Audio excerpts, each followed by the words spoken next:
Korang nak dengar satu fakta menarik tak? Dalam sejarah 9 UCL final sebelum ini, mana-mana tim yang skor dulu confirm akan menang. Confirm akan angkat piala UCL. Tapi tidak untuk satu kelab mandul ni.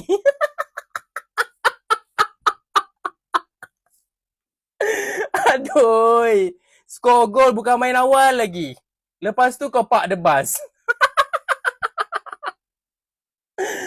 Tak dibuat orang lah. Minit ke-6 dah park the bus. Kau nak main bola ke nak main apa ni?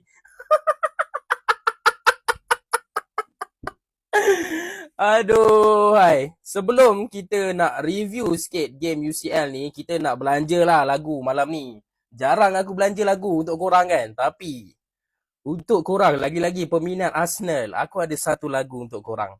Let's go. 3, 2, 1. You'll never sing that. You'll never sing that. Champions of Europe. You'll never sing that. Okey, jom kita review. Pertama sekali, seawal minit ke-5, PSG telah pun dikejutkan oleh Arsenal. Gol yang sangat-sangat padu daripada Kai Havertz. Memang aku kena puji gol tu sebab it's a very tight angle. SG tak berapa nak tinggi sangat, tapi Mamat ni berjaya skor juga tau. Dan ini bukan kali pertama Kai Havertz skor dalam UCL final. 5 tahun lepas dia dah pernah skor dengan Chelsea. Cuma waktu dengan Chelsea dia menang lah kan. Tapi dengan Arsenal ni sekadar gol untuk penambah rasa je lah. Tapi yes, serious guys, gol tu lebih cantik lah sebenarnya untuk Arsenal ni. Tapi apa yang aku rasa silapnya Arsenal ni, selepas diorang dapat gol awal, player-player Arsenal terus main defending, main park the bus, main haram ball, langsung tak nak menyerang, bertahan je lah sampai habis. Sebenarnya kalau ikutkan PSG, kalau tengok betul-betul, PSG ni dari segi defending ada kekurangan, ada kelemahan. Arsenal boleh cipta peluang untuk dapatkan gol kedua, gol ketiga, tapi tak nak buat. Havertz adalah dapat satu lagi peluang, tapi Havertz ni tak adanya dia nak skor 2 gol dalam satu game. Satu gol je dah cukup dah. Dan yes, half time Arsenal selesa leading 1-0. Waktu half time memang aku berikan pujian kepada player-player Arsenal. Selain daripada main haram ball, tapi haram ball tu menjadilah. Maknanya player-player PSG yang terkenal dengan the best attacking team in the world ni langsung tak boleh buat apa-apa guys. Tak kisahlah Dembele ke, Desiree Doué ke, even Kvaratskhelia pun dekat first half tak menjadi sangat tau. Tapi dekat second half Mamat ni turn up. Aku dah katakan dalam preview video aku, Mamat ni defender Arsenal belah kanan, tak kisahlah Hincapié ke, tak kisahlah Mosquera ke, Timber ke, memang kena berjaga-jaga. Dan Mosquera kena dengan Mamat ni dapatkan penalti. Lepas tu Dembele berjaya menjaringkan penalti tersebut. Dembele untuk game ni pun tak adalah perform mana. Sejujurnya game ni boring. Serius aku cakap boring. Lagi-lagi bila Arsenal main park the bus. Memang tak ada apa sangat lah. Okay.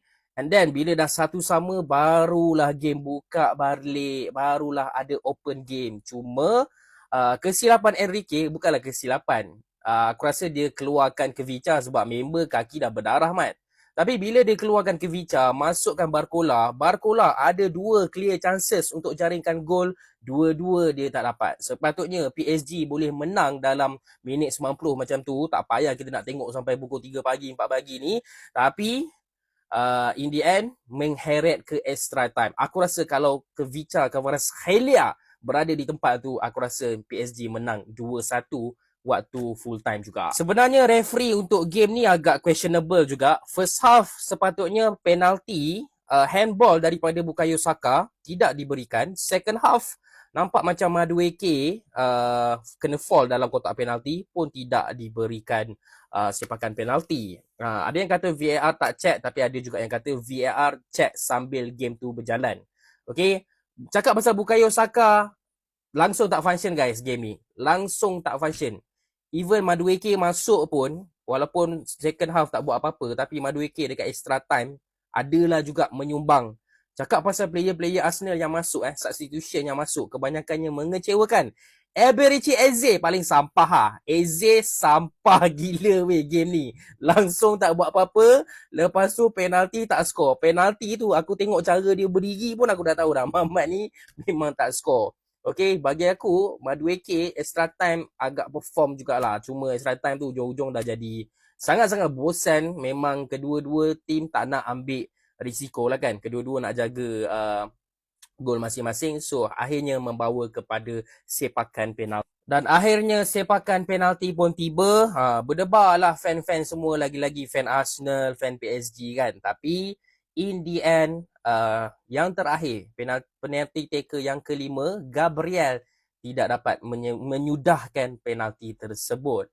Agak poetik, pemain yang agak celaka dalam Premier League, Gabriel ni last-last dia tak skor.